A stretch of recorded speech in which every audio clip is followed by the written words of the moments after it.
So our first match of the Premier Sports Cup weekend comes to an end and Celtic do come away 4-1 winners against Falkirk. I did predict that there would be rotation and there was, and I thought that would maybe impact Celtic a wee bit more than it did. But especially in the second half, the flow of football was really good from them. And there was some really good goals scored by both sides in this game when Falkirk did have a rare 40 forward and score their one goal. But in terms of how the game went, Celtic started really brightly. Particularly Arne Engels and Kieran Tierney creating a lot of chances for Celtic. Dyson Maida looked a lot more at it than he did against Aberdeen at the weekend as well. And Dyson Maida does score the first goal of the game where Kieran Tierney delivers a header back across goal after Callum McGregor picks him out with a ball over the top, and Dyson Maida headers it into the back of the net to beat former Celtic player Scott Bain, who actually made a few decent saves in the game at times. But there was one really nervy moment from the Falkirk defence where Liam Henderson almost passed it into the back of the net, similarly to how Carter Vickers did against Bruges in the Champions League last season. Luckily for Falkirk, it goes wide of the goal. I don't think Bain was at all ready to collect it.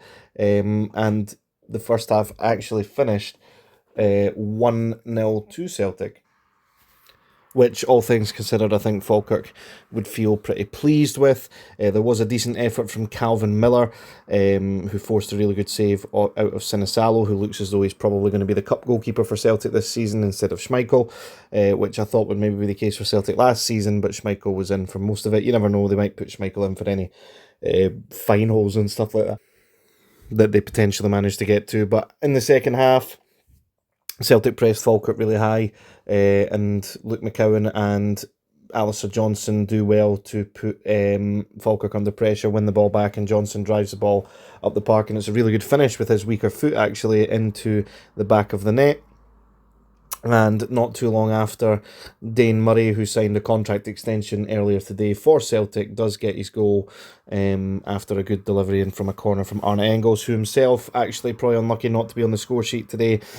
He hit the post from a free kick. The inside of the post came back out, and there was a ball across where Johnny Kenny missed it, and it probably didn't expect it to come to him, and it didn't go into the back of the net.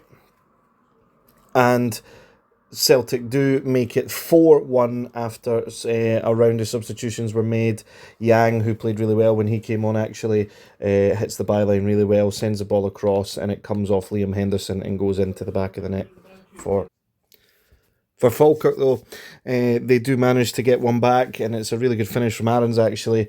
You could argue that maybe Scales could close him down so that he doesn't get the shot off, but it's a pretty good strike into the top corner of the net. Sinisalo, not really much chance there. And then from there, Celtic created a couple more chances, but it ended 4-1 in the end, and Celtic become the first team in the hat for tomorrow night's draw, according to Premier Sports, at 8 o'clock, despite the fact that we do have some Sunday games to be played.